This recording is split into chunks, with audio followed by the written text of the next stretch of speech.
हैदराबाद मधील वनस्थलीपुरम परिसरात 18 फेब्रुवारी 2026 ला दुपारी 1 ते 1:30च्या सुमारास घडलेल्या एका घटनेने शहराला हादरून टाकले. घटस्फोट, दुसरं लग्न आणि मनात साचलेला सूड याचा शेवट एका 30 वर्षीय सॉफ्टवेअर इंजिनियर सुनीताच्या निर्गुण हत्येत झाला.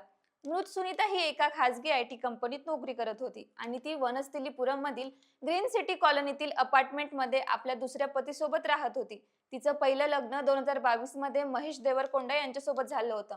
मात्र सततचे वाद, संशय आणि कौटुंबिक मतभेद यामुळे 2024 मध्ये सुनीता आणि महेश दोघांचा कायदेशीर घटस्फोट झाला. घटस्फोटानंतर सुनीताने एप्रिल 2025 मध्ये दुसरं लग्न करत आपल्या नव्या आयुष्याला सुरुवात केली होती. दरम्यान तिचा पहिला पती महेश परदेशात नोकरीसाठी गेला होता, पण सुनीताने दुसरं लग्न केल्याची माहिती मिळाल्यानंतर तो संतप्त झाला होता. पोलिसांच्या प्राथमिक तपासानुसार त्याने मनात सूड बाळगला होता.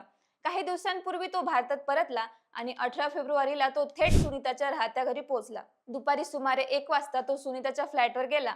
मला तुझ्याशी थोडं बोलायचंय असं सांगून महेश सुनीताच्या घरात गेला. पण घरात शिरताच दोघांमध्ये जोरदार वाद सुरू झाला. वादाचा आवाज शेजाऱ्यांना ऐकू येत होता. सुनीताची आरडाओरड ऐकून शेजारी बाहेर पडले. काहींना घराचा दरवाजा ठोठावण्याचा प्रयत्न केला. त्यावेळी आरोपी महेश यांनी आतूनच ओरडत धमकी दिली की जो कोणी आत येण्याचा प्रयत्न करेल त्यालाही मारून टाकेल. त्याच्याकडे पेट्रोल कॅन असल्याचेही शेजाऱ्यांनी सांगितलं. त्याने घर पेटवून देईन अशीही धमकी दिल्यामुळे परिसरात भीतीचं वातावरण निर्माण झालं होतं. काही मिनिटातच परिस्थिती हाताबाहेर गेली. महेशने सोबत आणलेल्या धारदार चाकूने आणि विळाने सुनीतावर वार केले. वार इतके गंभीर होते की तिचा जागीच मृत्यू झाला. त्यानंतर काहींनी त्याच्या हातात रक्ताने माखलेला चाकू पाहिल्याचं सांगितलं. घटनेनंतर आरोपीने स्वतःला बाथरूम मध्ये कोंडून घेतलं. दरम्यान शेजाऱ्यांनी तात्काळ पोलिसांना माहिती दिली. वनस्थलीपुरम पोलीस काही मिनिटात घटनास्थळी पोहोचले. पोलिसांनी जवळपास अर्धा तास आरोपीची समजूत काढली. त्याने स्वतःलाही पेट्रोल ओतून इजा करण्याची धमकी दिली होती. अखेर पोलिसांनी दरवाजा उघडून त्याला ताब्यात घेतलं. घरातून रक्ताने माखलेले चाकू, पेट्रोल कॅन आणि अन्य साहित्य जप्त करण्यात आलं. CCTV फुटेज आणि मोबाईल कॉल रेकॉर्ड्स तपासले आणि आरोपी महेश विरुद्ध खुनाचा गुन्हा दाखल करण्यात आला. तर या प्रकरणात आणखी एक धक्कादायक माहिती समोर आली आहे की सुनीता ही 3 महिन्याची गर्भवती असल्याची प्राथमिक माहिती आहे. अधिकृत वैद्यकीय अहवालानंतर याबाबत स्पष्टता येणार आहे आणि जर ही माहिती खरी ठरली तर हा गुन्हा अधिक गंभीर स्वरूपाचा ठरेल.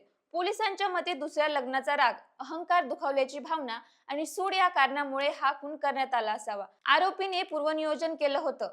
त्याने आधीपासून शस्त्र खरेदी केले होते का? सोशल मीडियावरून तिची माहिती मिळवली का? याचाही तपास सुरू आहे. वनस्थलीपुरम परिसरात या घटनेनंतर भीतीचं वातावरण आहे. शेजाऱ्यांनी सांगितलं की सुनीता शांत स्वभावाची आणि नोकरी करणारी महिला होती. तिच्या हत्येमुळे संपूर्ण कॉलनी हादरली आहे.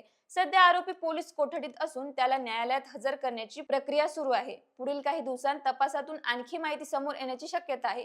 ही घटना पुन्हा एकदा दाखवून देते की घटस्फोटानंतरही काही जण नातं संपल्याचं स्वीकारू शकत नाही. सूड आणि मालकीची भावना किती घातक ठरू शकते याचं हे जिवंत उदाहरण आहे. तर या व्हिडिओ बद्दल तुमचं काय मत आहे आम्हाला कमेंट बॉक्स मध्ये नक्की सांगा आणि दे दणकाला सबस्क्राईब करायला विसरू नका.